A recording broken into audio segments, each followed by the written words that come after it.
Hello, everyone, and welcome to Chat19, a podcasty style thingamajig featuring the players you love from Nat19. Here And we'll be Izzy. delving and bold introduction to this episode of Chat19. Here we'll be delving into some of your most burning questions, which you have submitted using the questionnaire form in this video's description, as well as on our Twitch page. I am your host, Chase, also known as Coffin Jockey, and I am joined today by some lovely, lovely people. How about you introduce yourselves, as well as a little bit of info about your character, starting with everyone's favorite player, undisputably, Izzy. Oh, fuck. Yes, I am also here. Yeah, well, up until recently, I was playing Raleigh. He was a warlock and also half a vampire, and also kind of like a spy, like a mafia spy. Which halves were which? Was the left side spy and the right side vampire?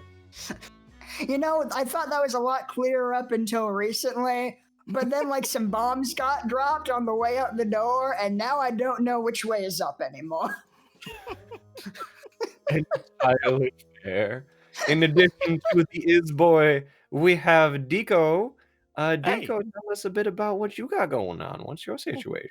Well, I play Quintus Vanderbilt, the undisputed favorite character among all. There's no lie here. No need to roll deception, because it is I, lovely fan favorite Quintus. But no, I absolutely love favorite Raleigh's. Quintus. Raleigh's like my fave. I love Quintus too. It's beautiful. What a good time. Quintus okay. is a hummin. That's basically, he boring old hummin. Beautiful. He's humming and a hawing. And he is the Quintus boy. All right, well, we have a bunch of questions which were submitted by all of the lovely people who listen to the show and watch the stream. So I'm gonna get started on some of those, but to foreshadow, well, maybe not foreshadow, but directly state what's coming later. Sure. We have several questions among these which were submitted by your fellow players of Nat19. What? And at the end of the show, we will play the world's highest stake game in existence, where you will try to figure out which of those questions were asked by your fellow players. But that's never happened before. It is the first time. It is the first time, as it shall be next time. Also, the first time. Every time is the first time here on Chat19. All right, first question. Dear Quintus. Okay. Dear Quintus, how wife are Chase and Izzy? Let's to my face. Tell me. We don't. Honest opinions. We can cut here. We don't have to. We can. No. Want to hear what you have to say? Tell me where I stand. I will say, I've only known this Chase fellow for a little while. I've been here like 2 times. I've been here twice. Once, twice, 3 times. Every time's the first time. Every time's the first. I've been here 1 time. Yes. And my first impressions are pretty wife. My first impressions are pretty wife. I will say. And this Izzy fellow over here, he had created one person whom I literally dragged back screaming from death. I think he's pretty wife as well. Thank you for saving my son, by the way. Thank you for taking him away from me. He had important work to do. He had important screen. things to go do. Yes, he did. I will miss him dearly. Oh, same. Rest in spaghetti. Next question, which will likely be the beginning of a trend, based on questions here for this person. Dear Raleigh, which of the delightful NPCs that the highest standard have around them in Summergrass, guildmate or otherwise, will you miss the most? If you can't pick just one, Aw, then top 3. miss the most. I'm also gonna start posting I these in would the chat. say. I would say probably Mary missed. Oh. Didn't Mary have a Mist lot is of a cutie. chances to kind of talk to her like on screen more or less, but yeah, they were locked in the mirror together for a bit, and they both got an interest in books. I think I would have liked if they had more time to talk, but just never capitalized on the opportunities. But You'll marry Miss her. I will. She's She a will be good. Mary Mist. She's a good little bookworm. That's wonderful. So, I can't help but notice that you didn't make a top 3. Oh. So, there's no competition there, sounds Hmm. like. Mary Mist and no others. Okay, sorry. I think I misheard the question. My apologies. Okay. Oh no, so you Mary- didn't. If you think that she's No, just far beyond the curb, then Yeah, it says specifically if you can't pick just if you one, hate then top everyone 3. else, I'm just... no, he doesn't. Weirdly, like right as he was going out the door, realized like, oh shit, I should have talked to Lyra more. I think we would have had some fun conversations. Just realizing at the last second, like we haven't said like 2 words to each other. We've lived in the same house for like at least a couple of weeks. Raleigh's just like, I won't miss any of you because my aim is far too good. And then just like eyes everyone in the room and slowly slinks away. As he's slinking away, he's like, "Be sure to drink your potions." Recedes into shadows. I'm a ghost now. So Lyra, Mary Mist, and what about number 3 there though? If you're gonna put 2, you might as well put 3. Yeah, Yes, well, yeah. don't think too hard about Myra, it. the dog. The dog. You literally just met. I just met this dog, and if anything happened to it, I'd kill everyone in this guild and then myself. Would you not? It's I an think I'll adorable miss puppy. you. I think I'll miss you most of all, dog I just met.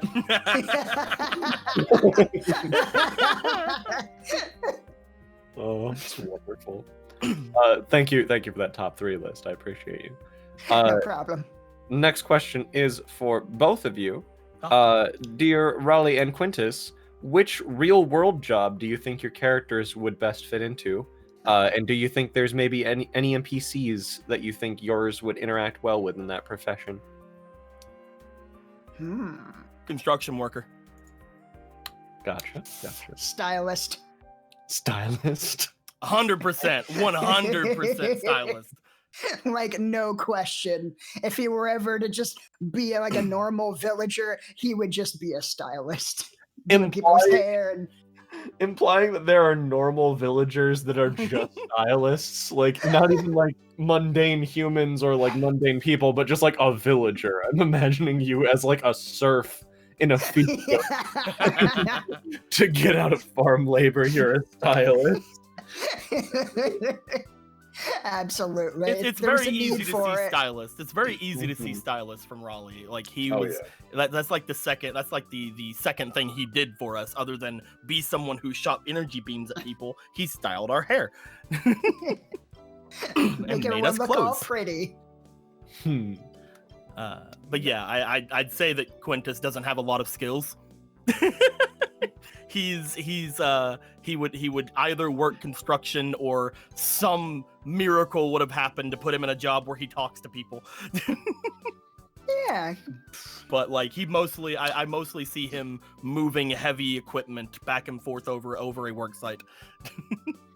He is Fair very enough. charismatic. He could be like a diplomat or something. Quintus just works customer service at the local Best Buy. Oh hell yeah! Oh, what a good time. And then because he's so buff, no one would mess with him. It's great. It's true. It's like, oh wait, you have a complaint about your service? Okay, let us get our customer service rep. I hear you have a complaint. And just imagine Quintus would like be so earnest in being sad that they're upset that it would really unnerve a lot of people. Oh no, I'm sorry, I didn't know that it exploded. We'll be sure to fix that. I'll find who did this. You hop on Winchester inside the Best Buy and ride out the door to find. Yes, Winchester's also the customer service rep. I was gonna say Winchester's probably like the store manager somehow. God, I love that horse. She's really good at keeping those books in order. It's insane. If anything happened to that horse again, I'd kill everyone in this guild. Oh, what a good time. Next question is for Quintus and Deco and Izzy, mostly Quintus. With the obvious exception of Murkwire, who are you most worried about in the tournament? Lady. Fair. Lady. Would you mind describing Lady to me? Lady. All right, yep, I'm getting a picture, yeah. So first off, I know that the lady that I know from Tomb, by the way, there was a lady in Tomb that Logan played, and based off of this lady, I know that the lady I know in Tomb is not the lady that is in this game. I 100% understand that. I realize this. I shouldn't be afraid. I still am. In the game, there's a character that just showed up named Lady. She's wonderful. I just had a very wonderful chat with her because Quintus felt it was his honor to have to do so. So first off, I'm just gonna put this in the pictures and videos chat for you to see, for you to see, Chase. She looks like a red-haired Sephiroth. Okay. Yeah. All right. Based on your fear of her, I imagine her hair is actually white, and that's just the blood of her enemies. Probably. She in the Tomb game, she was a worshiper of Tiamat. Oh shit! So I feel like fun. there had to have been some sort of choice to do that on Logan's part. I don't know what the similarity could be, but yeah, there's a saying. And she was quite possibly the strongest member we've had in Tomb. And I loved her. And my character Lydia wanted to smooch at it. Anyway, so but the lady in this, she is a knight of the main kingdom of Retia. She holds the same kind of status and position, maybe even more than the highest seat in Quintus, where Quintus is from, which is the Land Away. It got to a point where I told myself during the tournament that Quintus wasn't going to pay attention to anybody. He ended up paying attention to a few people because things happened, because Murkwire showed up and yada yada yada. But I was fully ready to not pay attention to any more fights. And then Logan said that a knight of the entire kingdom showed up, and I could not stop Quintus from doing what he did, which was look at her and go, I need to tell her all my secrets because it's my honor. So I'm afraid of her because I don't know how Quintus is going to react to her. And if I have to fight her, I'm pretty sure she gonna win. And here's the thing, she holds such a high authority, she could probably kill me and get away with it. Fair enough. I am worried to death. Quintus is of course honored to do anything for her, which also puts up a thing of, I never thought Quintus would do anything that would jeopardize the party until this character showed up. Like, he feels the need to do whatever for her. If she ordered him to do something, he probably would. Do you feel this is possibly compelled due to some sort of magical means, or is Quintus just like that? I think it's just he's like that. Whenever I first made my character, I rolled for his flaws. And the first flaw I rolled was his honor is his life. Mhm. And then I rolled again, and I got his honor is his life. So, Quintus, if there's anyone who could persuade Quintus to do something out of his comfort zone, it is the group, like the party, and probably this person. And anyone that shares her station. I don't know if there's going to be other people like that, and I don't know if Quintus will show the same amount of loyalty / honorable like just ass kissing as he does to them. But I don't know how my characters act until the moment, until something shows up. And as soon as I started talking to her, Quintus is just like, okay, here's all the information that I have that I've only ever told the king and could literally ruin me. This seems healthy.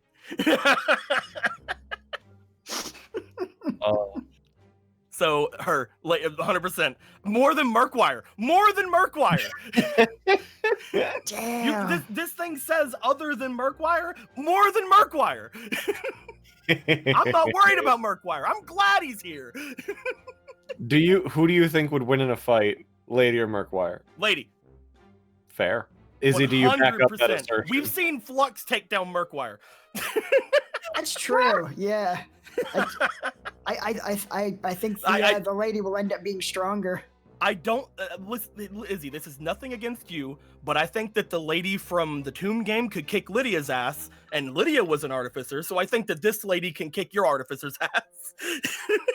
Entirely probable. No offense taken. So that's me. So that's that. That being said, I think it'd be my fight hasn't happened yet in the tournament that's going on. Mm-hmm. I think it'd be super cool if I got to fight with her too, because like that just sounds like that is something Quintus could very well like have that fight and then lose and still feel like he did the most honorable thing. Like if he was able to somehow say that even him just being like her partner for a little bit at least got her further in the tournament, his honor will be satiated. Like I did my duty. I did my duty to the crown. Well, so right. That's why I'm worried. Quintus isn't worried. That's why I'm worried. Fair enough.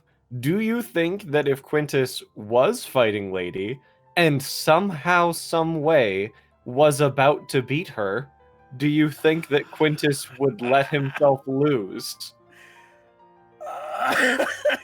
So, I don't think that this is going to happen. First off, because I don't think that Quintus can. But if it was in the position that Quintus somehow defeated Lady, he would want to defeat her. Mm-hmm. But if she said anything to the contrary, he would probably give up. Oof. If he had her down and she literally looked at him funny, like in a way that he would take as take a fall, he would take the fall. Because I 100% think that, because if he was to defeat Lady, that would be, you know, a very honorable battle to him. He'd be like, yes, that is something that we both agree is honestly for the best. Like, yes, we're both honorable knights. But if I don't think she would, but if she did in any way convey to him that she wanted him to lose, he would do it in a heartbeat. He would the worst part is, they've already said during the tournament, if you don't give your all, they'll probably put you in jail. He would risk it. I think that 100%. He would probably risk it to do what she said. Well, all right. This is why I'm terrified of her. In very different ways. It has the same energy of like the in Dragon Ball Z, the Hercule / Mr. Satan fight against Android 18. It seems like that's the level of power difference you're describing with your character versus her. Literally, I don't know how I don't know how I react to characters until, again, that's just how I roleplay. I don't know what's going to happen until I get into my character's head. I didn't know I was gonna be like this with Lady until Quintus met Lady. And then when Quintus met Lady, I'm just like, I'm terrified. I am absolutely, she could get me to do anything. She could literally get me to do anything. I cannot tell you in how many episodes I've asked people, what would you do if Quintus betrayed you? Everyone's like, he would never. Quintus would never. I don't know. I will say this right now. Before the latest like game or two, I would probably tell you, no, I don't think there's any way for me to betray the party. What are you talking about? He, depending on what that level of betrayal is, he might do it for her. I don't think he would kill the party. I'm gonna throw that out there right now. I don't think he would kill the party if she told him to kill someone in the party. I don't think Quintus would do that. I don't know. I don't think he would. But if it was like her saying, "Hey, let's say they had secrets. Let's say somehow the highest standard has secrets. If she said, take all their secrets and come back to the kingdom with me, he'd be like, all right, let's leave tonight. That is, I don't 100% know that's how he would do it. I don't 100% don't know. We shall have to see. We shall have to see. I think that this character is going to be much different than how I see it in my head, but that's because I don't know how this character is going to act. They've already acted so different than the lady that I know from Tomb, but I know that there's something there. There is something that connects these two characters, all right? I don't know what it is yet, but if there wasn't something there, Logan would have picked a different character. Well, let's just hope that no one who is playing this character capitalizes on these very obvious weaknesses. Yeah, luckily, there's no way they'll ever find out about my terror, because it's just between me. It's just between me, you, and Izzy. Yes, we're all safe it's not like here. It's not like this is like a publicized thing or anything. It's just you're always really curious every like month. Exactly. Even though this is the first time. Exactly. Every time is the first time. Chat19. Yeah, obviously. It's a safe place. I had not expected that to be such a big question, but I am. It was a huge question. I was waiting for someone to ask about Lady. I was waiting. I knew. I am delighted that this question came up. Like last follow-up question, just because I'm very curious to the exact degree of terror that's involved here. If Lady took off a mask and it turned out she was the Crystal Queen the whole time, would you be terrified or relieved? Relieved. Relieved. 100% relieved. He's like, oh, thank you. I don't have to listen to you now. This makes so much sense. Oh, that's great. Whew. Okay, you can kill me now. Oh, good. I only have to face death. Oh, thank goodness. At least my honor's intact. I really thought I was my in trouble honor is there. so my life, and my honor is my life.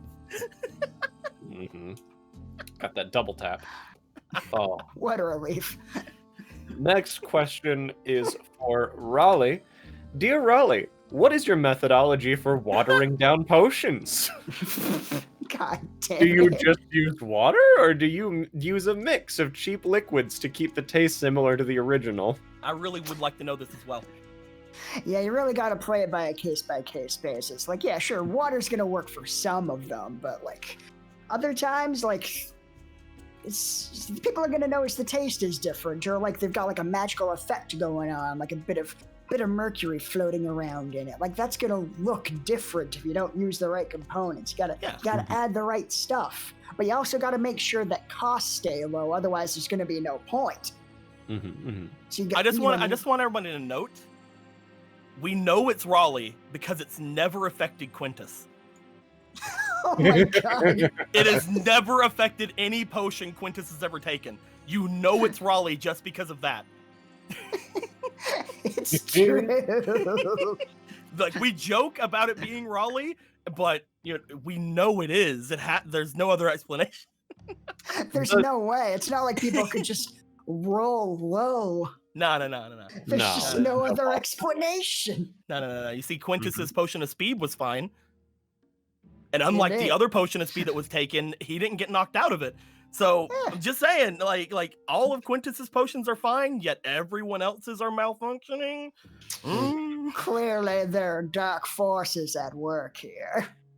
You know, Izzy, I know you said that you thought Raleigh would be a stylist, but based on the very vivid description you gave of the mechanics of watering down potions, I honestly am surprised you wouldn't be some sort of bartender mixologist hybrid. I was thinking Breaking Bad. Yeah. It's it's a shame there's only inns and like taverns that serve beer and not just like full-blown bars that have hard liquor and like various mixing ingredients.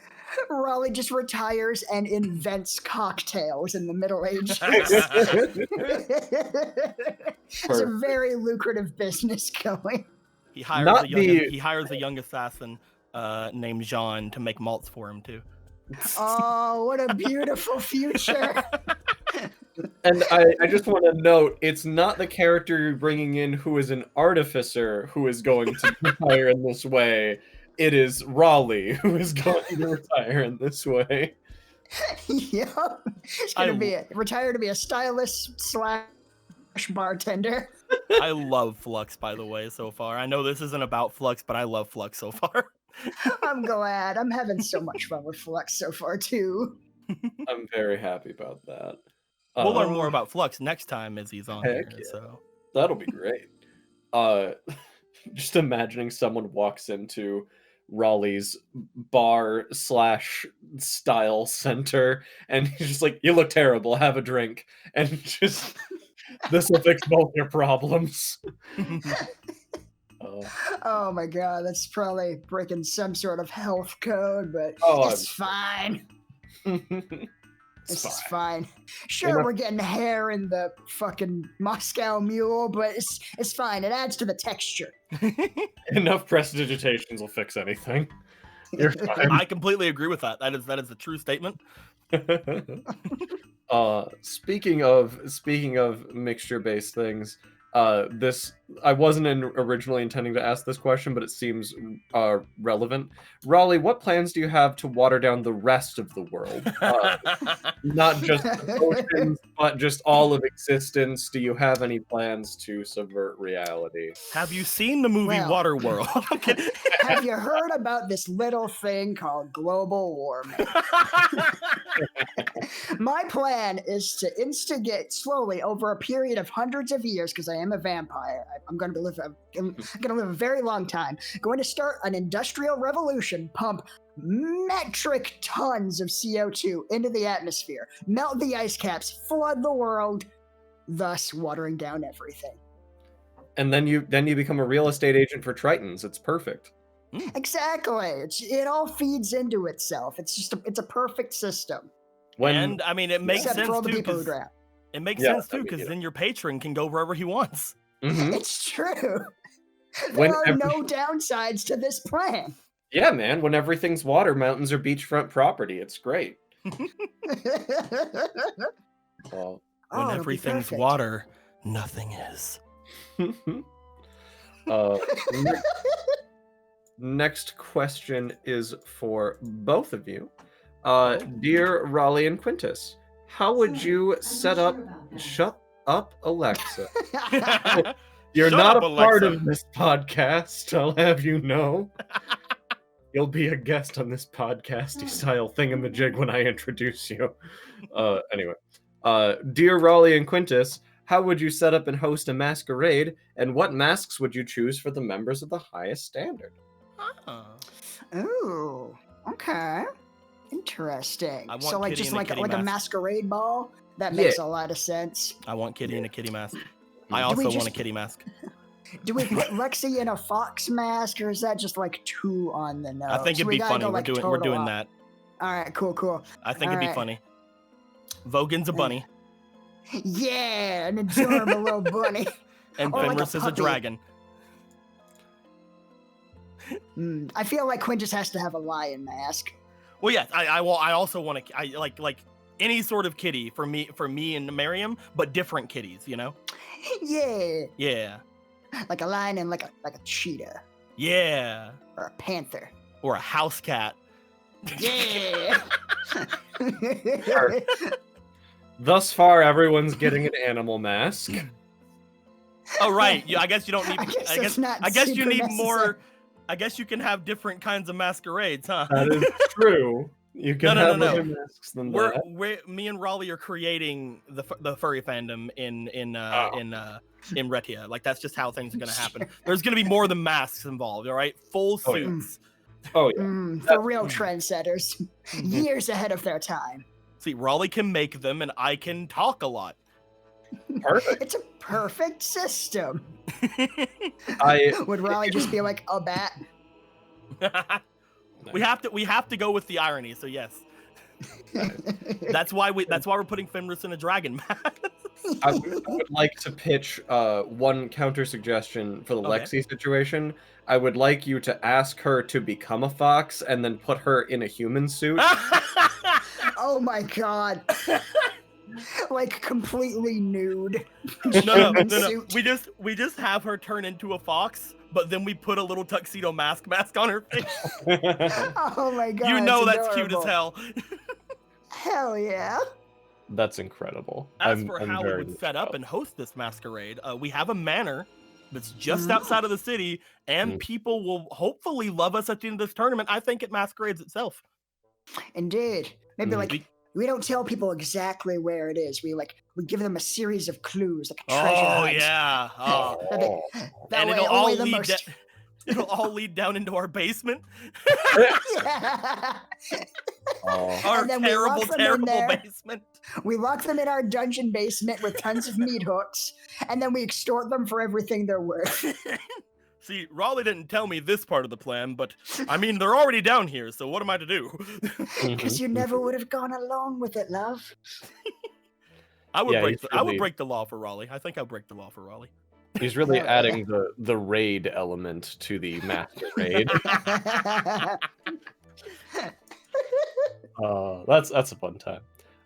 Next question is for Quintus. Dear Quintus, given the chance to uncover the council's secrets, you chose to confirm a suspicion on the traitor in Summergrass instead. Can you elaborate on why? Yes. The way Quintus thinks is one problem at a time. He had all of the information that pointed to Vincent Bellaquist being the evil mastermind behind everything. They found all of the different like construction equipment, all the carpentry stuff. It was something that all of the other like lords were like being like, oh, this guy's kind of shady. Other people were saying, oh, that guy's kind of shady. All of the information pointed to him, but Quintus would never go against somebody of that high authority without 100% knowing. If he had not have had that question, he would have still waited and like looked and like paced around trying to figure out exactly how to finally 100% prove it in his head that this person's a bad guy, which is probably going to be until it's too late. Whenever he saw the opportunity, he's like, I need to know this so that I can put 100% of my effort into taking this person down. The problem with it is people are saying right here that, you know, why would he not ask about the traitor that he knows about in the Lions Council? And that's because if he finds another Sphinx, he'll ask. That's the next problem. That's the problem that comes after this. And no matter what, even without Sphinxes, he would have solved these problems. The earlier Sphinx just lets him use the information earlier. He'll find out who the other traitor is in time. He'll find out how to deal with them. He is confident that he will deal with the problem, because that way it can get both his mind free of everything, Miriam's mind free of anything, and Raleigh's mind free of everything. Stopping that traitor will happen. This was just something that has to happen first. That is the simplest thing that I can say, but that is how Quintus activates. That's how his mind rolls. This problem's first. We tackle it first. Fair enough. It's a straightforward kind of dude. And to be fair, if he didn't already know everything about Murkwire by the time that happened, he would have. And Murkwire's just in the other room. He would have asked about Murkwire. But he was pretty sure that he knew the solution to Murkwire. It was his spear. Fair. You hit him. Nothing hit him that Sphinx would have told him that would have stopped him from this spear. But yeah, that's it. You just walk up to the Sphinx and you're like, riddle me this, Sphinx. How many times do I have to stab Murkwire till he's dead? And the Sphinx just goes, a 1, a 2. Perfect. A 3. Oh, that's a good time. Or the Sphinx just like, I don't know. I could never do it without biting. And then he like, and then like Murkwire's just there. It's like, oh, thanks. You took care of it, I see. Perfect. Oh, the fastest solution. Oh, next question is for Raleigh. Raleigh, does Diane scare you? Please go into detail. Well, bet. He still doesn't fully know where he stands with any given member of the family. Like by all indications so far, she seems like she is willing to work with them as long as they remain useful. And she hasn't really given him any reason to doubt that yet.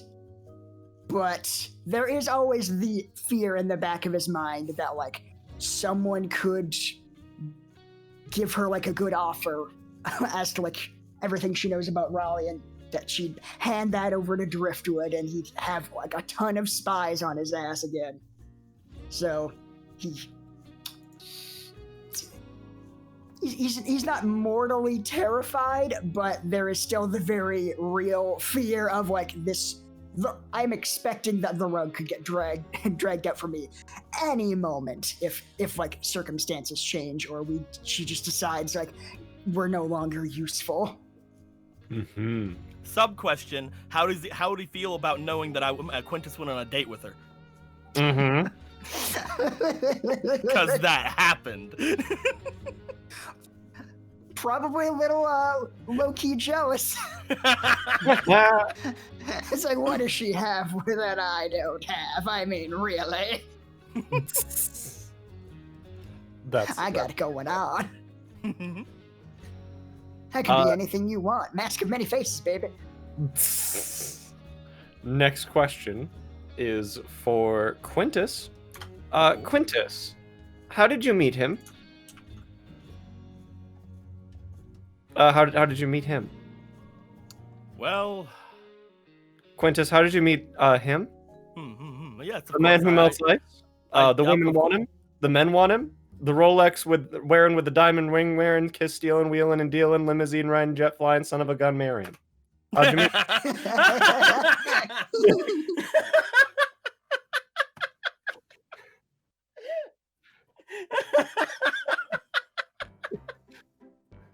I thought for a second that it was just going to end at that, and like we'd have to just think of who it was that they were talking about, but we all would know, and then it continued.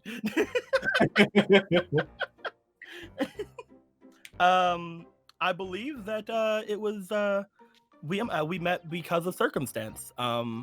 Miriam was a bard that was trained by his master, by his bardic master.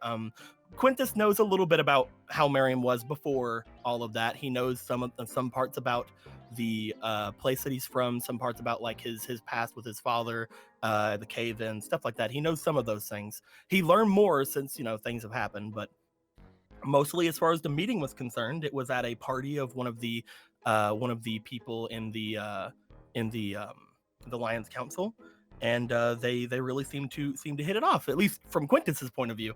I think I remember Miriam / Aaron saying that at first it was Kitty just being like, oh, it's some kind of freaking dumb noble and stuff like that. But from Quintus's point of view, it was he met Kitty. Kitty was very unique. He didn't he was able to catch Quintus's interest very well. And once Kitty pledged himself to the family after what had happened with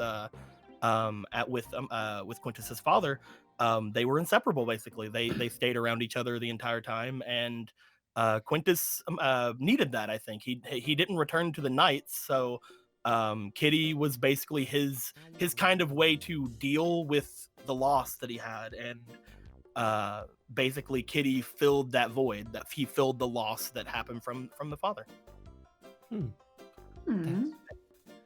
That's a good and I think that's one big thing for Quintus. It's if there was anyone who could convince Quintus to kill somebody, it'd probably be Miriam. Like people ask, like we talked about the whole lady thing. I don't think Lady could convince Quintus to murder, like, let's say, the party. Kitty possibly could.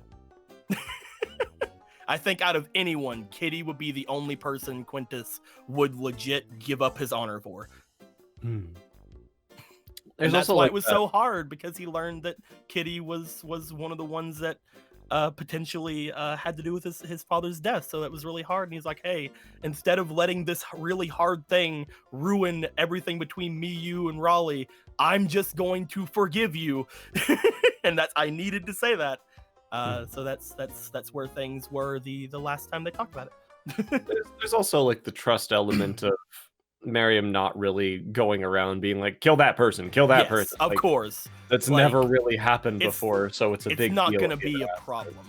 I think it'd be super fun, though, because, like, if it came down to it, like, if Kitty ever, like, broke, let's say that Kitty learned something new about, like, what happened to his family, or like what happened to his country or his city, that, like, really, like, hammered in something. Like, he learned all along it was Vogan.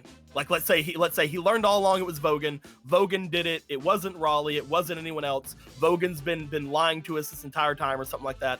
And Kitty just points over, even if it wasn't true. Like, somehow Kitty is convinced it's true, and he said to kill Vogan. Quintus would think about it. I think he would probably at least fight him and figure it out by the end. Kitty is the one person that could probably get Quintus to, at the very least, fight his friends. Hot damn. That's totally fair. That's a good heckin' time. I believe it. He values Kitty that much. I've said it before in joking, but if Kitty was able to perform the deed that Quintus needed whenever he left the family, which was to find a wife, he would 100% be like, Kitty, it has to be you. join my super rich and powerful family. I cast transmute Kitty to wife. The most Flux, I need you to use your magic alchemy thing to make to add wife to Kitty. Kitty plus wife. I will begin preparing the blueprints immediately. I should have something for you in about a month or so. I'll need a large table capable of lifting into the sky and a lightning storm. Kitty can make those. Ah, perfect. That will save us a great deal of time. Next question is for Raleigh. Speaking of filling things inside of Quintus, Raleigh, you said at one point Quintus is most wife. If you ever come back to the campaign, do you plan to do or say anything to Quintus? Please go into full detail about what you might do. Hard to say, because, like, he definitely has a crush on Quintus, like, largely in part because he has such, like, a bright personality, and he gave him, like, the benefit of the doubt, like, so many times when he really didn't deserve it, and that means a lot to him. And he definitely doesn't feel like he would deserve to be with Quintus, though, because Raleigh is becoming more and more aware of what a kind of a sack of shit he really is. And he's kind of afraid that if he spends too much time around Quintus, that he might corrupt him in some way, or like just the blinders will come off and suddenly Quintus will see how horrible the world really is, or something like that. He's like, no, I must preserve this precious innocent man. I'm Dark Quintus now. No! I wear, instead of wearing plate, I wear leather jackets. Oh no. And eyeliner. No! Okay, but we're keeping the eyeliner. That's fair, I can live with that. It's kind of working for you. Just slightly killing it. But yeah, I could definitely imagine there being circumstances where he might say something about it or make a move, but like I think it would take some doing. He would have to really convince himself that it wasn't like a super selfish thing to do to talk to Quintus about it. Chase, this has been a joke for so long. Like, this has been such a fun like joke to have. And I feel like even though we said it in passing, one of the funniest things that ever came from it was like whenever Raleigh was planning on leaving, and whenever Quintus really wanted to talk to Raleigh eventually, and he learned that Raleigh was going to leave, he's like, I need to talk to you tonight. And then like we said it in passing, just jokingly afterwards, but it was just like, oh, I hope Raleigh doesn't think this is a date. And then it's just like, oh, what am I going to wear? Oh, my poor boy. Oh, it's beautiful. Maybe one day he'll get himself figured out. One of these days. Go on like a vision quest in the probably deserts of Grey Rock. I don't know what the climate is. He'll figure things out. He'll trick some balls. I think Quintus would be a lot more bi if he wasn't told specifically by his uncle he needed to get an heir. That's also kind of holding him back, because he's got no indication that you're into dudes in any way. Because as of right now, that is the furthest away, man. He is he has that frat boy persona, so of course he's not gonna show that before. Like he's not gonna show anything like that, because that's the frat boy thing in him. But also, it's like, you know, he was been told by his family specifically to find a wife, not a significant other, someone to help him further the family line. Which, you know, biologically speaking, might be a bit of a challenge. But you never know. Magic is a thing. I don't think that Quintus started out as like a kind of play off of Zap Brannigan / Gaston, only good. Yeah. And that's definitely a thing there, where like he is obviously more straight than he is bi or anything like that, but that is mostly circumstance. That is 100%.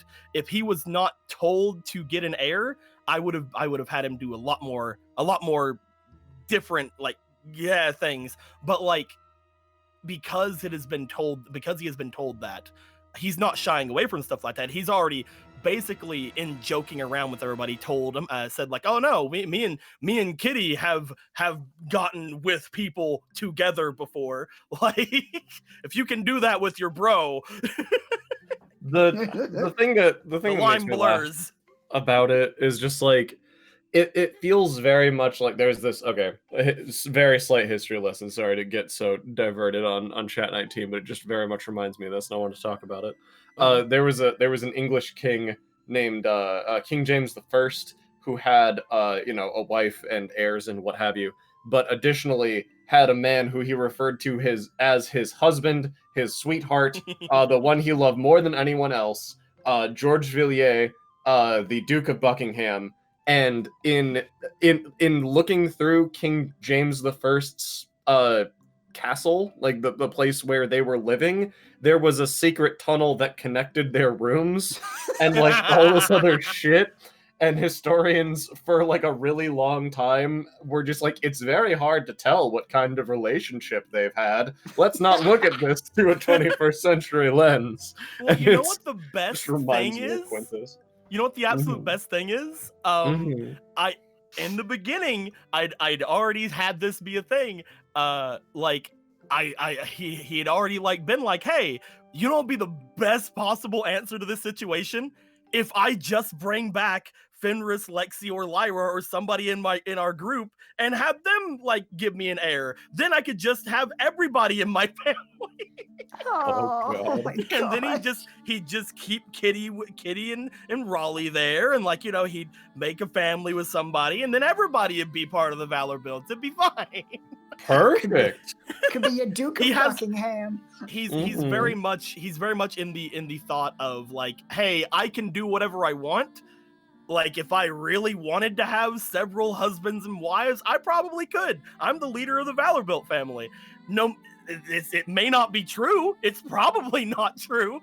Like, his uncle or somebody would probably stop him or talk sense into him eventually, but he would be perfectly fine with that. Fair enough. Nobody stopped him, and people were up for it. So he'd be just building his harem. we have kind of covered some of this, but I will ask a little bit more about it. Dear Quintus, could you share a bit about how the Land Away's politics work? We've gotten a few details here and there, but nothing in depth.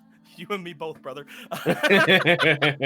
I've gotten a few details, but nothing in depth. Me and Logan talked about it whenever we were first making Quintus. Some of the things we talked about in the very beginning, he ended up changing because that's how this stuff works. We knew Quintus months before Vested started, like maybe even up to like half a year before Vested started, right? Mm-hmm. So in that time, Logan creating this game, he obviously changed a lot of things, and one of those was how the countries work. And let's be honest, we weren't ever going to go to the Land Away immediately, so the Land Away is one of those places that many different changes could have happened and have happened since we've talked about it. There have been so many things that I've learned recently about the Land Away. I seen that Vincent, the aforementioned asshole that I'm going to be, you know, probably putting a spear through, he has talked about the Land Away being in a civil war, which I didn't know that's how people saw it outside of the Land Away until Logan said that. But then Logan told me that, you know, people see it that way, kind of, but it's not necessarily what it is. It's mostly just this guy Bilgog, who is the one who killed Quintus's father, by the way. Basically in like gathering a humongous army, gathering these people. I'm not sure exactly how he's doing it, whether through charisma or fear. He's doing these things, and it is that is the main force that the Land Away is fighting, is like that big army right there. And I guess to people outside of the Land Away, it looks like a civil war. Or there is a civil war going on that Quintus doesn't know about and Logan isn't telling me. Or this guy's full of shit. Like, there are several different things that could be what's going on. And the way that me and, to a greater extent, Aaron's really good at this. The way that we operate whenever we're role-playing is we go with whatever the DM says. Like, if Logan tells me that there's a civil war going on, in the moment that he was telling me that, I had no idea what he meant, but I had Quintus respond like he did. And like, again, Aaron's much better at this than me. Aaron is able to flow with anything you throw onto him. I've DM'd for Aaron before, and I've been in so many games with him where Logan has thrown like curveballs at him and he's just run with it.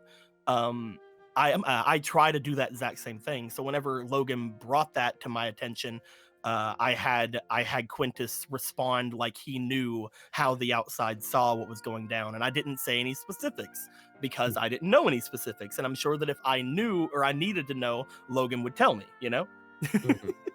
So I don't have a lot of specifics about the Land Away. I think the Land Away is from what Quintus has been putting out, is a fantastic and perfect place. But I know that is Quintus's opinion. Quintus is very patriotic about his country. He's very much in the thing of, we don't have as much racism as the other countries, so we must be better.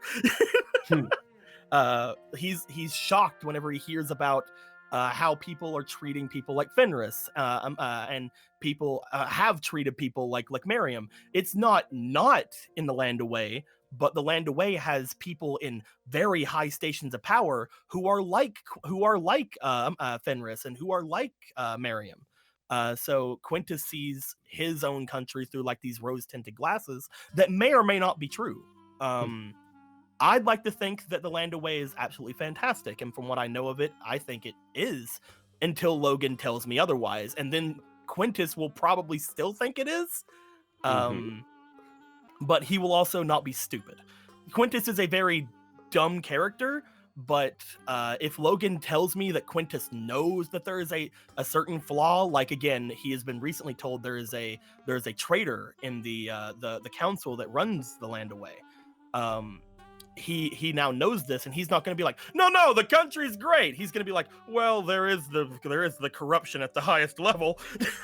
There is the absolute, extremely scary corruption in one of the all-time longest-running families that control squadrons of knights inside my country. But other than that, it's pretty good. A goal. He is 100% going to figure out who that traitor is, though, so it doesn't matter. Perfect. I like the confidence.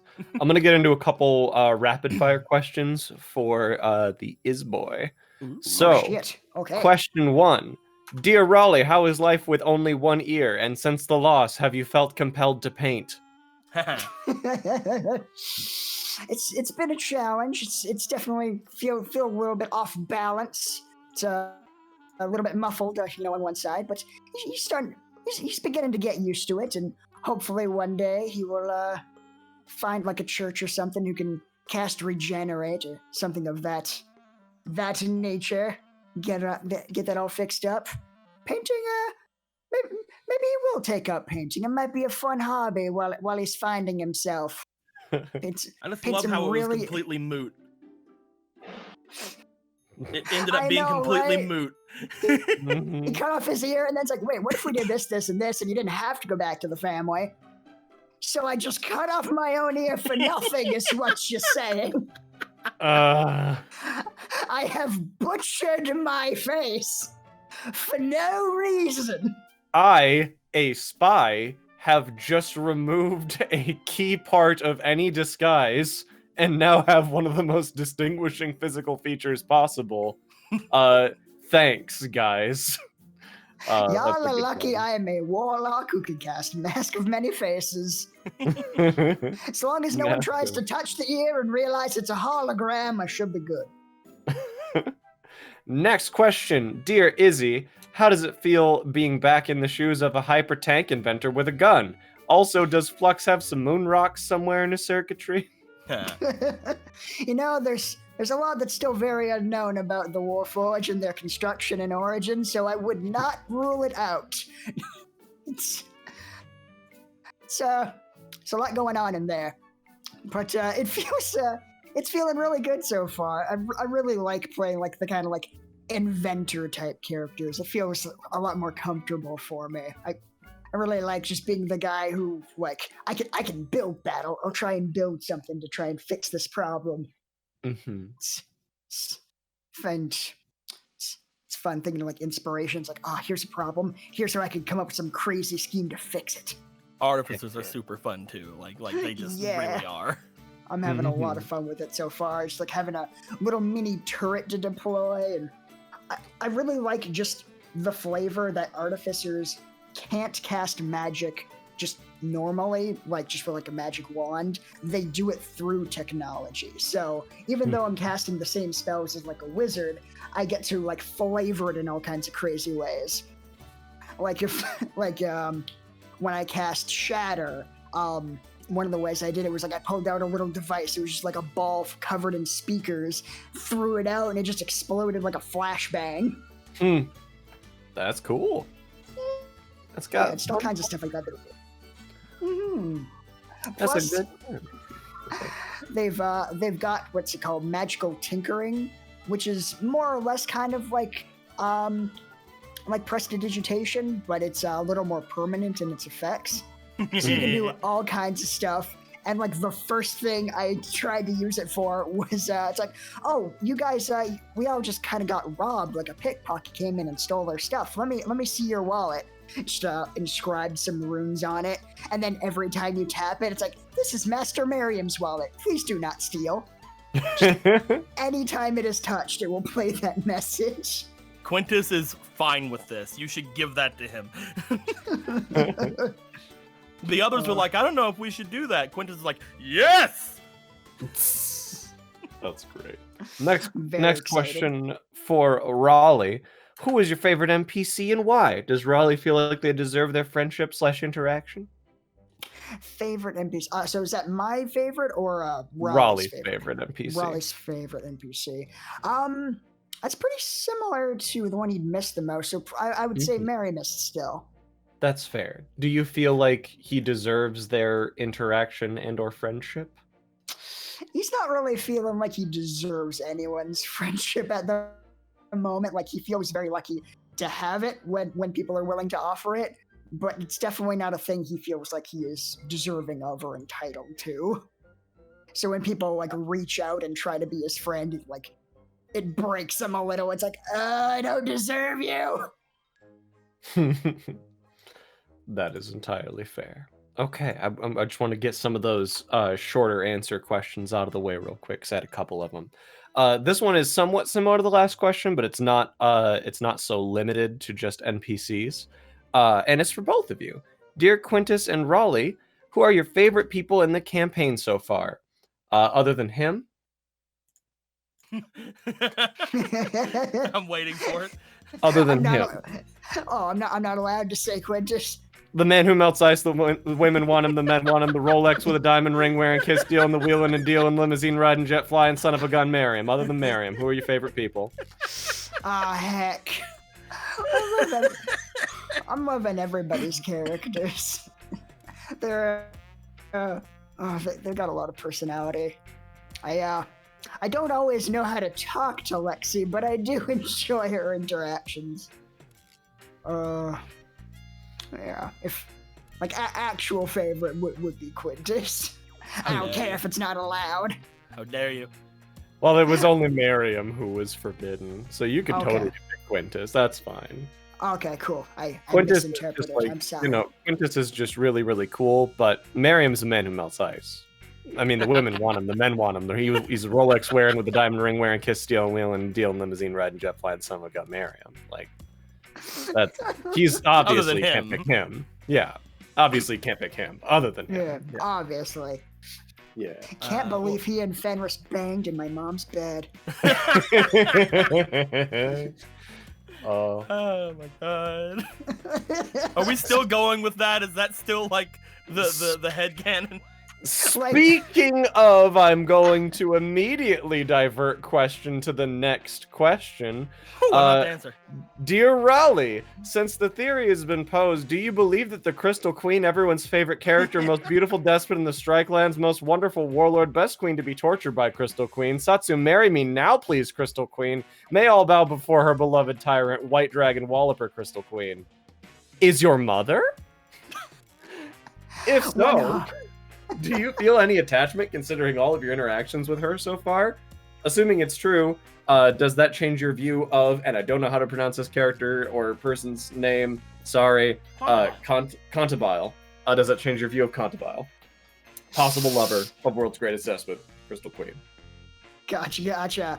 So, first of all, yeah, 100% I believe that the Crystal Queen is Raleigh's mom, because I actually thought of that several months ago when they were going through the Crystal Queen's palace to rescue Raleigh from the mirror, and there was just like the bloodletting room and the coffin full of a blood elemental. It's like, she's probably a vampire. She's probably a powerful vampire queen. What are the odds that might have some kind of connection to my missing vampire mother? Oh dear God. Oh, ridiculous. That's I think the ridiculous. biggest question is, does she know? Right? Like, Because if she does know, she definitely didn't seem to treat Raleigh any differently. So I don't think there's any love lost there. And I think it would affect Raleigh a little bit because like there's always been a piece of him that wanted that like normal family life that he definitely never had. He was like abandoned by his unknown vampire mother like when he was 3 and dumped off with his mobster dad who he's talked to maybe like 3 or 4 times in his 30-year life. Mm-hmm. So never really had that traditional like familial love going on that I think he spent a long time convincing himself that like he didn't need that and that like that yearning for that type of thing was like a personal weakness. And he's kind of, you know, he's learning a bit. He's coming out of his emotional shell a tiny bit. So he's kind of realizing that opening himself up to other people is not necessarily going to, you know, screw himself or anyone else over. But yeah, like it would be obviously, yeah, there's the little piece in the back of his head that's like, it would be nice to get to know my mom. But given the evidence at hand, I don't see that ever happening in a million years. She like fully intended, as far as I can tell, to throw my soul in a mirror and slowly drain it for energy and maybe just torture. I don't think there's a lot of love there. Yeah, that's maybe fair. If that's definitely true, and Satsu Marry Me Now Please Crystal Queen is indeed your mother, do you feel any different about Cantabile? And the fact that they may or may not be doing your mom. God damn it. I don't think it would change it for either like the worse or the better, because like he's known that his dad is like a very complicated guy. Like obviously he's a mobster, which, you know, doesn't paint like the prettiest picture of a person. For Chase to know, Cantabile is the dad. Yeah, I had guessed as much, but Okay. I wasn't 100% sure, and I appreciate the clarification. Thank you. Very sorry. Yeah, Cantabile is the name of Raleigh's dad, who is the leader of Driftwood, which is like the spy branch of the family that Raleigh was a part of until he got possessed by a demon. Gotcha. Dummy. Yeah? Yeah, I was under the impression he was the leader of everything. Oh no, he's not that powerful. Oh, I'm a dumb. No, See, no, I don't know shit. Yeah, no, Cantabile is like the branch manager. Okay, so he's like the same thing that like Diane is. He's the assistant manager at the Arby's. Okay. Yeah. I'm learning things. Woo! Hooray! So yeah, like there's he knows he's a mobster. He's probably not like the greatest guy, but at the same time, Raleigh's mere existence probably posed somewhat of a threat to his career, like knowing that their boss went off and banged a vampire and had a son. So like that was kind of kept on the down low, and Cantabile kept him around. Like he kept him like very well like cared for. He didn't have like a lot of interaction with other people, but considering that like it was probably totally an option for him to just dump him in a gutter somewhere and be done with him, like he chose not to do that. Like evil people really need to do that more often. It seems like I'm just saying, it's usually the kid in the long run. It's usually the kid that either doesn't follow in the family business, or they or they do and they do it wrong. Just get rid of them. Grab a random new kid to do what you were going to do with the old kid. Like, I'm just saying. Save you a lot of trouble long term. So yeah, he's definitely gonna have to think on that to see like what he really thinks of that information, because obviously from the start he knew his dad, you know, had an affair with a vampire. So knowing which particular vampire isn't like a huge like how could you kind of moment, but it's not great that it might be a warlord vampire. Of all the vampires, why her? Why the one that's like taken over like part of a continent? That's fair. That is entirely fair. Okay. I have next question for Quintus. Dear Quintus, you're usually very quick to wife attractive women, yet we're panicking while on your date, air quotes, with Diane.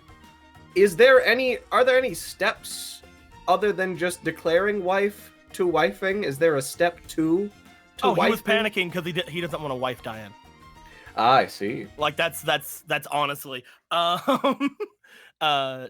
before Diane had revealed herself to be a crazy puppet master of the family, he could see himself like looking over like wife. Like I believe that was one of the things he had said when he first saw Diane.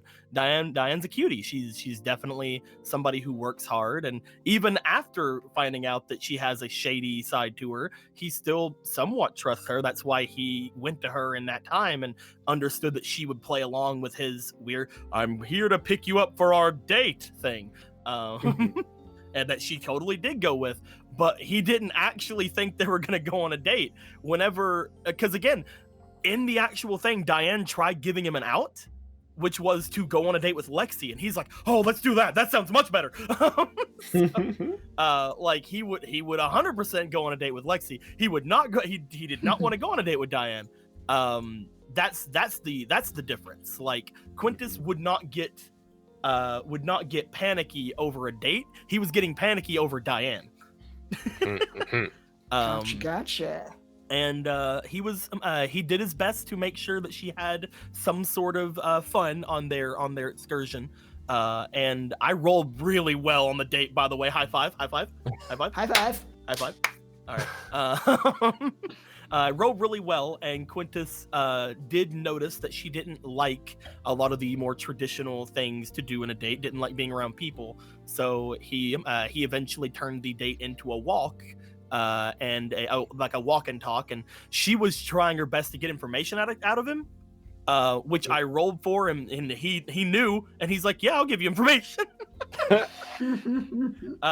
Because he didn't see any real problems giving her the information about the land away, and it turned into something that me and Logan haven't talked about yet, but we both kind of are on the same page, I think, with what the information is going to be.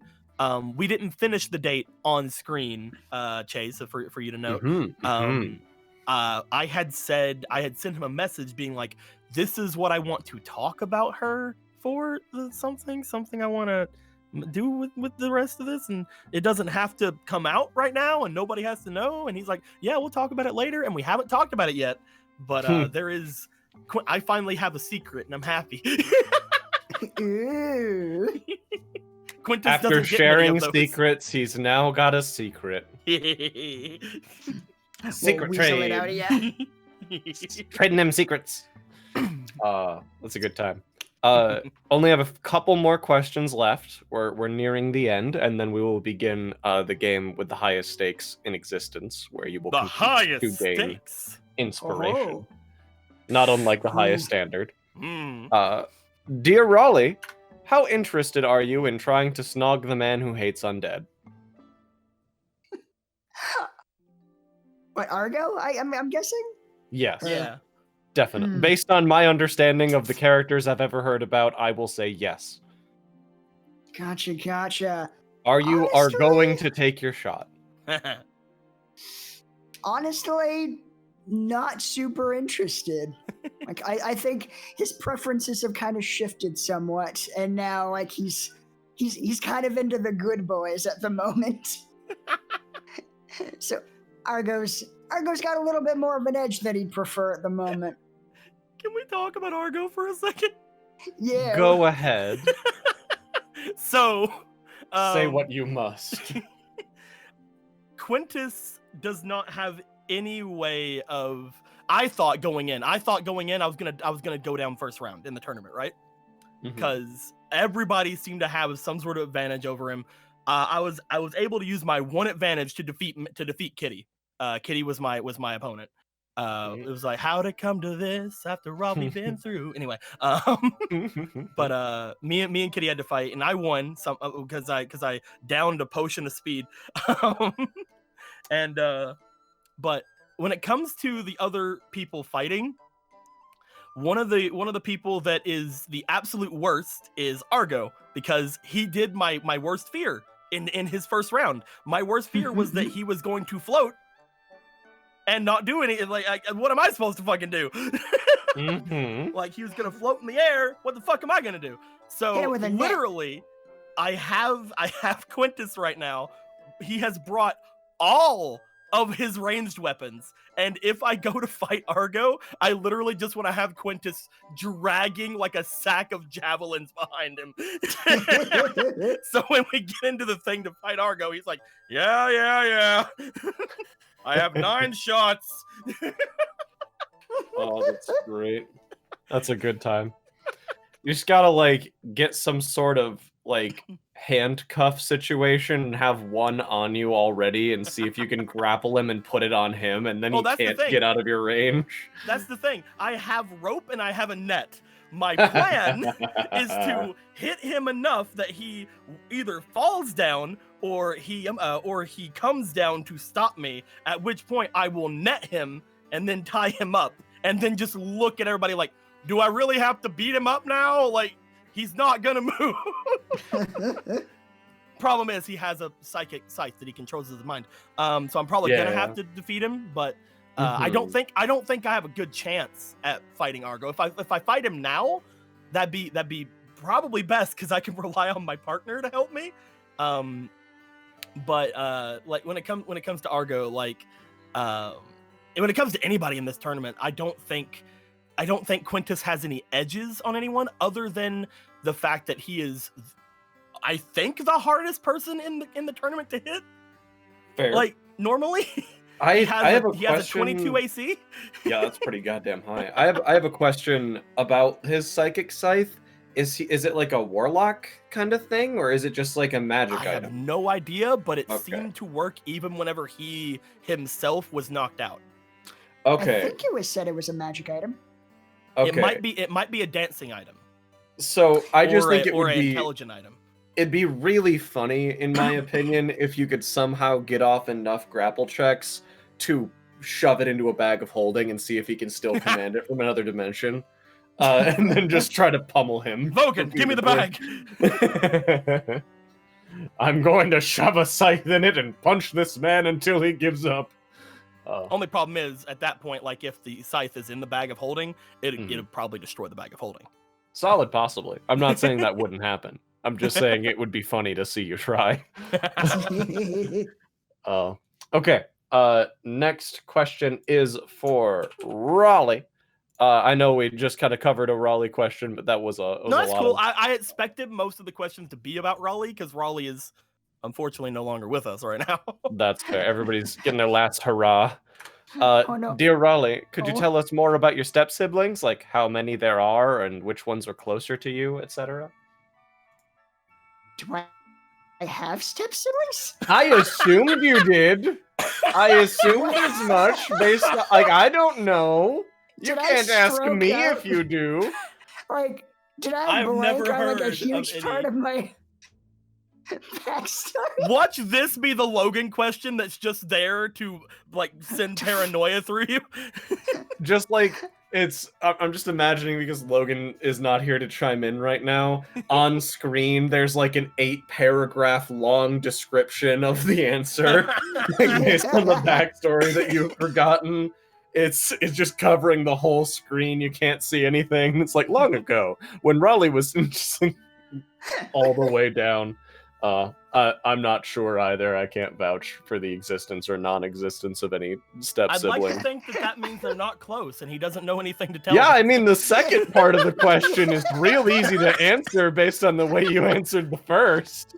I'm suddenly so terrified that I've just completely missed a huge part of my backstory. Like, was I not paying attention at some really key moments? Mm-hmm. Okay. Oh my... Well, this one might be easier for you to answer then. Dear Raleigh, Were you a warlock before you got possessed by that demon, or when you broke free, were you just like, guess I'm a warlock now? If you remember how it happened, would you mind disclosing how you got your pact? Oh yeah, sure. I've talked about that before. Yeah, he was just a normal dude before he got possessed. He only became a patron because when the demon was finally exorcised from him, he was basically just like half naked in the middle of the desert of like the Strike Lands, and had no idea really what was going on. And basically, his patron approached him, kind of beckoning him to the sea, and offered him a contract. Basically, like, I'll help you survive if you track down this demon that, maybe got beef with. Who knows? Who knows? Who's to say? And being that this demon was the one who kind of ruined his life, seemed like a pretty win-win scenario. And decided he could go into business with this giant sea dragon. Good times. Heck yeah. He's not so sure about how he feels about Morganite nowadays, but at the time it seemed to make sense. Yeah, it's like, I fully expect this giant monster to try and betray me at some point, but until then, we'll see where this goes. Next question for Quintus.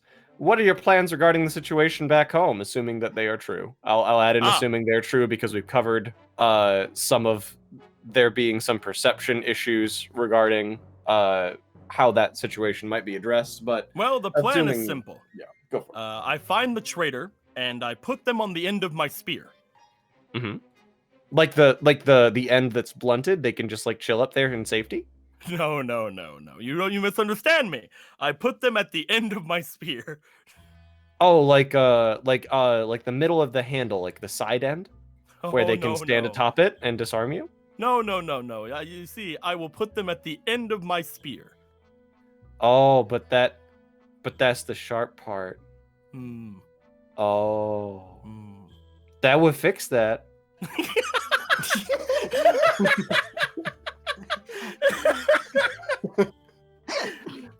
Basically, I don't really have.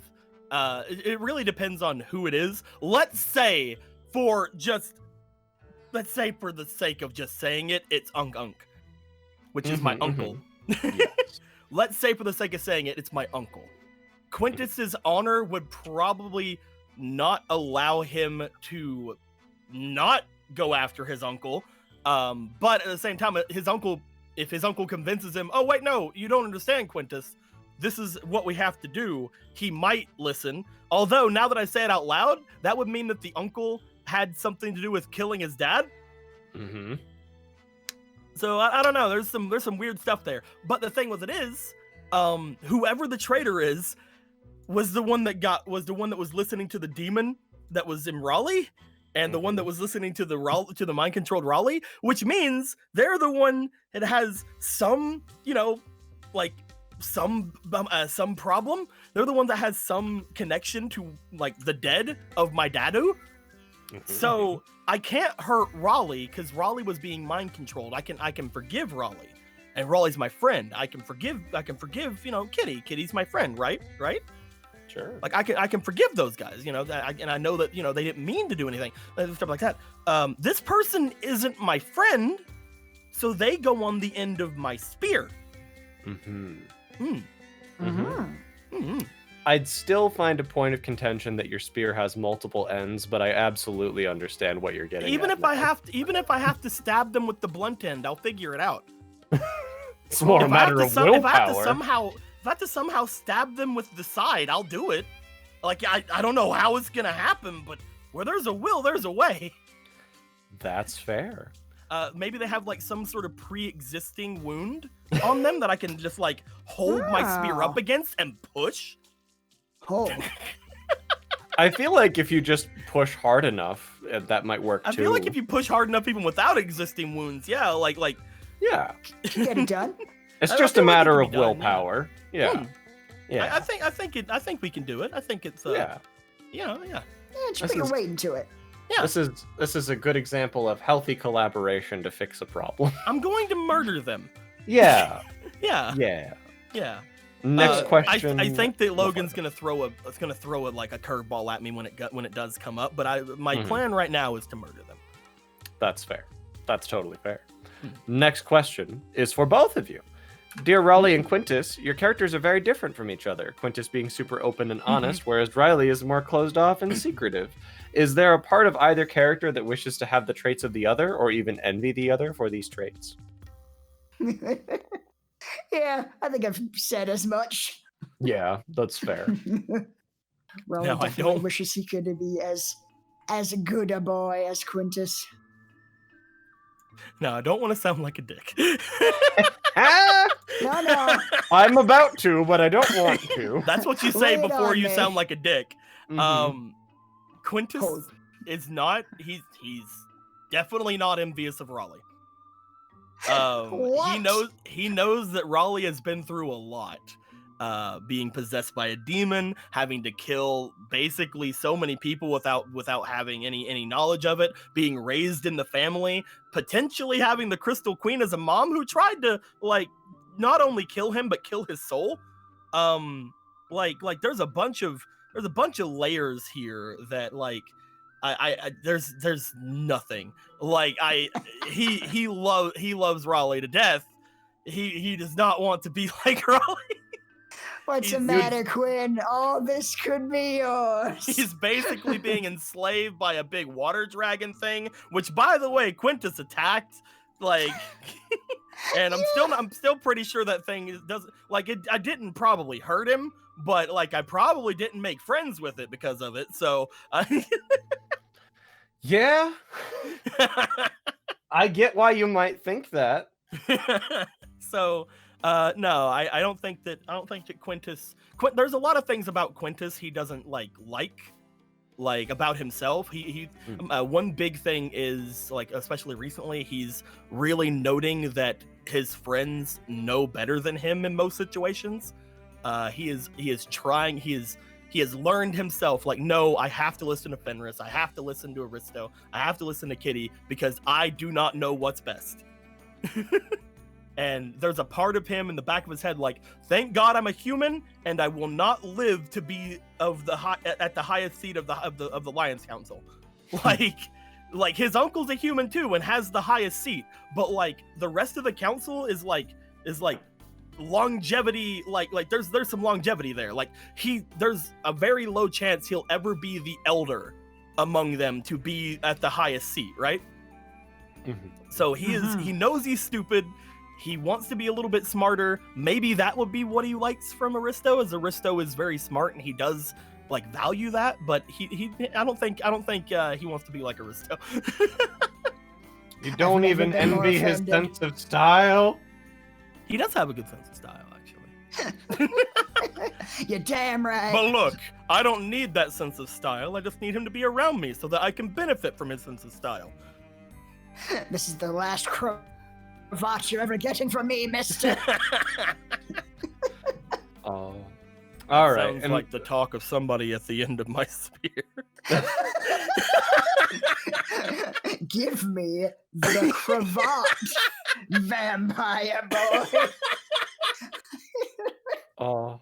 And now for two very lighthearted questions to end off the question section. Dear Quintus, would you die for Raleigh? Yes. Dear Raleigh, would you die for Quintus? In a heartbeat. All right, cool. That was fast. Yeah. Real easy. I always like ending these off without a lot of tension. But now to start the highest stakes game ever conceived. 3 of the questions asked today were asked by your fellow players on Nat19. Oh shit! If you that's are actually able, so little. If you are able to guess which 3 questions, you will receive a point of inspiration for each one you guess correctly. There will be a bonus guess where you can try to guess which one of your fellow players asked the question. And if you so happen to guess the player, you'll receive a bonus point of inspiration. However, should you fail to guess, then the player who asked the question will receive a point themselves, which may indeed be quite beneficial to the tournament you're in. Oh no. So Wouldn't so want to Chase. help out my teammates during the tournament. So Chase. So Chase. Yes. Can I ask for a single boon? Probably not, but you can ask. I won't I necessarily can ask. grant You don't have to it. give it to me, but I can ask. Yeah, you can ask. Yeah. There's only 3 questions, Yes. but there are like a lot of friends. Oh yes.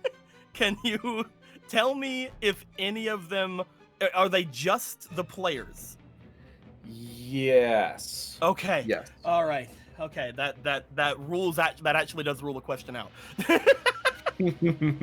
Thank you. That's all I needed to know. Well. I know you won't tell me which players gave you questions. I honestly think it might be a little bit mean if Logan asked a bunch of questions and then you were like, you failed to recognize my questions, and now all the NPCs There are was more honestly one of powerful. them. I was like, that's a Logan question. That has to be a Logan question, but it isn't. So, and that was All right. that was the sibling thing. With that, you will each get as many guesses as there are questions from your fellow players. That means you will each receive 3 guesses, and it will go in order, starting with the Iz boy. Oh heck. Go for it. Okay. Yes, go for it. I will guess that the question about how exactly I go about watering down the potions was a player. Okay, let me double check. That was, Dear Raleigh, what is your methodology for watering down potions? Do you just use water, or a mix of cheap liquids to keep the taste similar? That question was not asked by one of your fellow players. Heck. 1 guess down, 5 guesses to go, 3 questions remain, and it is Deco's turn.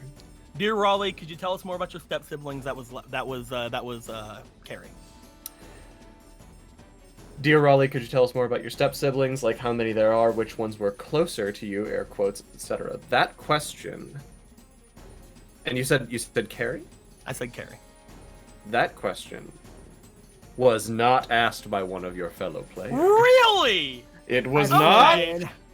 It That was was such by a one of the specific beautiful question. fans. That was such Yeah. a specific question. Now I'm just thinking it's completely wrong. Yeah, that's true. I got the vibe that was just from the fans who maybe Okay, because like I was misinterpreted thinking something. it was either Logan or Carrie, because if you didn't know it, then none of the like the people watching would know it, right? Mm-hmm. So that's why I thought it was either Logan or Carrie. God, fuck. In my That defense, throws for, off all my thing. in my defense for why the question was included, I don't know what goes on in these games. I know. I thought that this But was you such threw a off my- you threw off my groove, well-discussed Chase. concept. I thought this was such a well-discussed concept that I just never heard a question about You before. threw off my groove. Oh, I'll throw You're myself out a throwing off the window Quintus's later. groove. Oh, Well, okay. I can fail. I can fail one question. It's fine. that's 1 guess for each of you. There are 4 guesses remaining and only 3 questions that are left. You have, between the both of you, 1 wrong guess remaining to get them all. Well, we don't have to get them all. True, but it just means someone will. We just have to get. We just have to get whichever Oh. one. We don't have to get them all. We just have to get whichever one. Whichever one Buddy said. Oh, okay, so Yes, Izzy. there aren't 3 questions, like 3 for each of us. There's just 3 total. There are 3 total. Gotcha. Okay. Okay. And See, it is I your wanna turn. be a doof and say that everyone that mentioned Miriam. I'll be honest. I have rewritten every question I received to be in a similar format so that you can't easily guess. So Ah, you did. you So a you bitch. learned. So you learned from my deception that I did in the other one that never happened because it's the first one. Uh, Every time is the first time, indeed. Yes, exactly. Of course. okay. I use whenever the last time you asked me for questions, I tried my best to word them in a way that would not implement me as a player. I Okay. will say, to this person's credit, they did write most of the spiel about Miriam.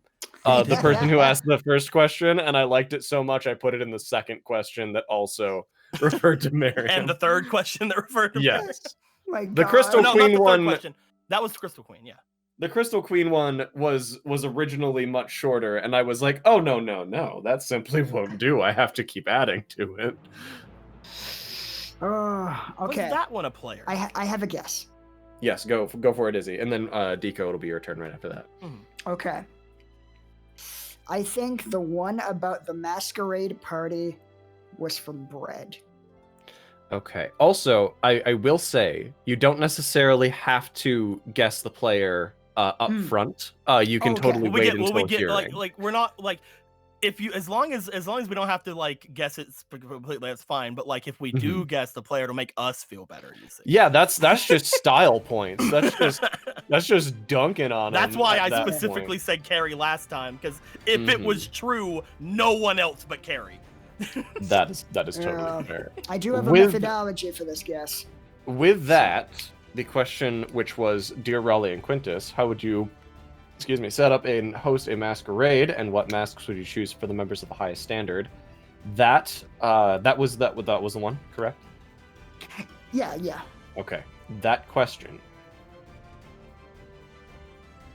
was not asked by one of your fellow players. And with that, you must get every following guess correct to prevent your fellow players. Right now, Chase. I am listening. You don't have to make any movements or anything. Blink twice if you want me. If I'm on the wrong track, and blink 3 times if I'm on the right track. Okay. Okay. All right. Okay. All right. I'm listening. Yep. All right. So, the one about the Crystal Queen.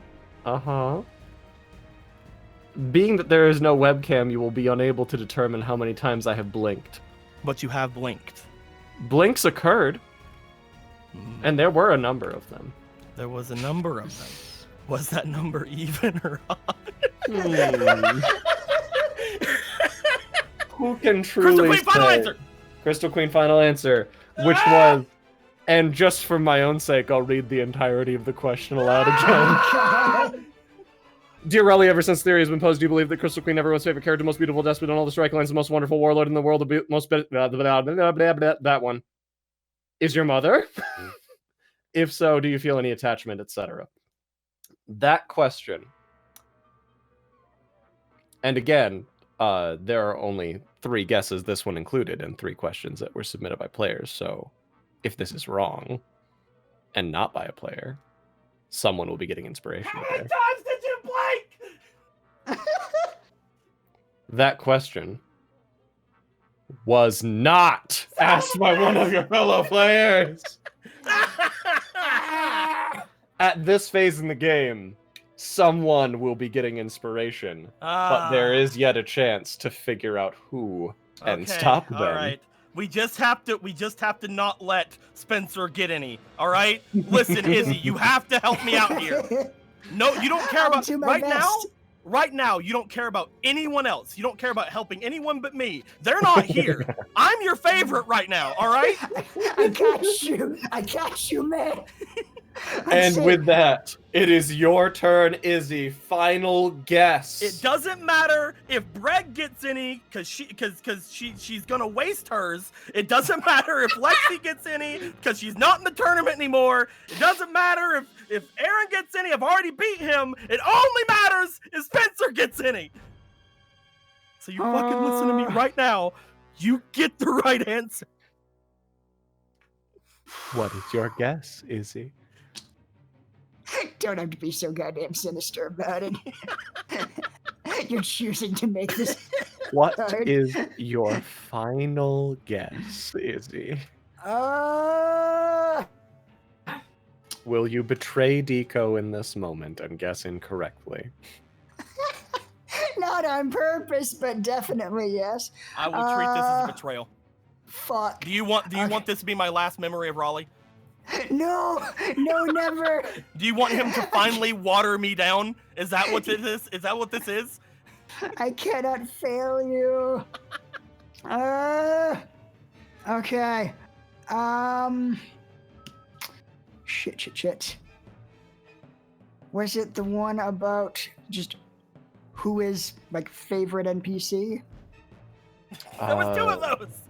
I Yeah, know there the were one that was 2. worded as like your favorite NPC, not the one that like you'll miss the most. Oh, like the one that, just to double check, the question, Dear Raleigh, who is your favorite NPC and why does Raleigh feel they deserve their friendship/interaction? That one? Is that your guess? I am so full of indecision, TikTok, and I Izzy. hate it. TikTok. Uh, This is helping you, right? This is helping. this is beneficial, I'm sure. Are you locking this in as your guess, Izzy? I hate this. I hate everything about this. Y'all are monsters. Fuck, that also feels like something people would have tweeted like 5 times or something. Like it would have just been one of the first questions to get in. Perhaps. But perhaps a player knew that. Would you still attribute it to the player if they were like the 5th person to give it? Perhaps. I might also, in seeing that a player wrote a certain question that might have been duplicated by a fan, I might have not included that fan's question to give it to the player. Oh, you're sick. You're a sick monster. There's no way to narrow this down. Who gets the inspiration, Izzy? Fuck It you. could be you. It Fuck could you be forever. you. Doesn't Flux want a better chance in the tournament, Izzy? He's not even in the tournament. Doesn't he want a chance to win the tournament, Izzy? He was knocked out in round 2. Sure, About to lock get it knocked in. out again. All right, so you are locking in the question, Dear Raleigh, who is your favorite NPC and why does Raleigh feel they deserve their friendship/interaction? That is your final guess. Sure, let's go with that. I'm not any more confident in any of the other questions. With that question was not selected by one of your You fellow are a piece of players. shit. This is the highest stakes game, Izzy. No, The that's fine. stakes cannot No, be that's fine. higher. That's fine. There You it No, made that's me fine. betray my boy. No, that's fine, Izzy. That's fine. I should have never. That's fine. I should have never believed in you. It's fine. You're right, but it still hurts. There is only one guess remaining by Dico and 3 questions submitted by your fellow players. One of which I will confirm here and now. Do Was not. indeed submitted by Spencer. Son of a bitch! Fuck. If you Here's the fail thing, to I'm guess so which worried. Here's the question thing, I'm is so his. worried about fucking Vogan. I'm not even gonna be able to fight him. Like I'm just gonna go down next round, so it doesn't matter. But If you fail to identify which question was Spencer's, you may indeed secure a very decisive blow against you in this tournament. And you have 1 shot to guess it.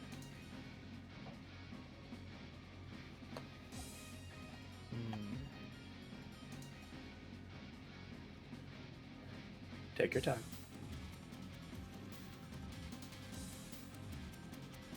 Truly feel out these questions.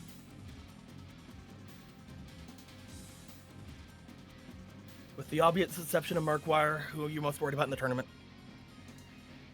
Let me see here. Just find it.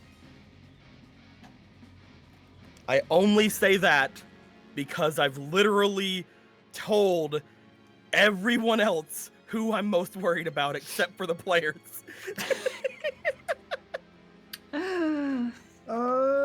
So, the question that you selected was, Dear Quintus, parentheses, and Deco and Izzy, but mostly Quintus, with the obvious exception of Markwire, who are you most worried about in the tournament? That's final guess.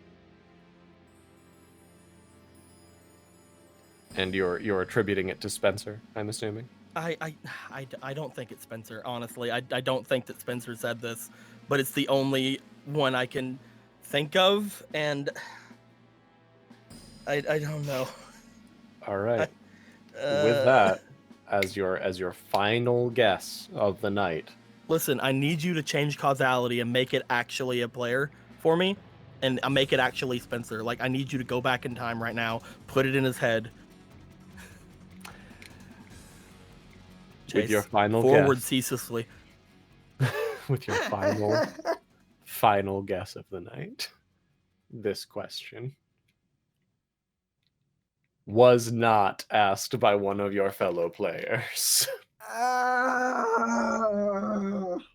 The 3 questions which were asked by your fellow players were, quote, Dear Quintus, what are your plans regarding the situation back home? Asked by internet famous Bread Brederson. You should know that, Bread! How dare you! You already knew the answer to that! I'm coming for you, Brederson!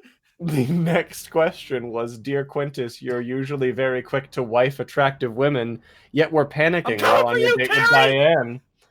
Is there any step 2 to wifing? And that was indeed asked by Carrie. No, here's the thing. I actually was planning on saying that at the end, but I was like, if anyone said it, it was Carrie.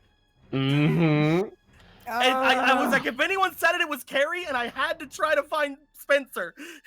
And the final question asked by Spanky Coon himself. How did you fucking betray me, Spencer?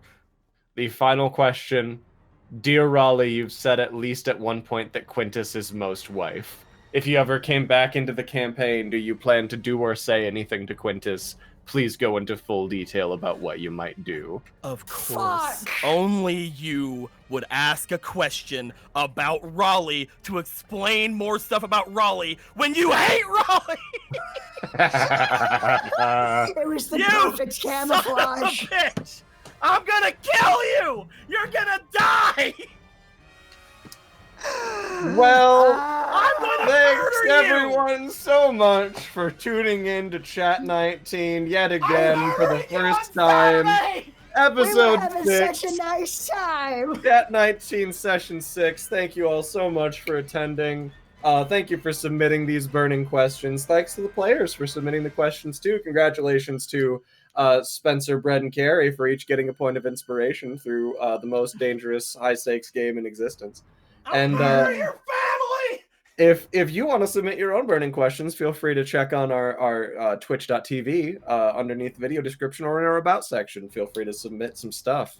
Next session will be Vogan and Lexi, and thus far it seems to be planned that the month after that will be Quinn and Fenris, and then perhaps the 3rd month after that might even be Miriam and Flux. We'll have to see. But we know for sure next month will be Vogan and Lexi. So get those questions ready. Submit them on our Twitch.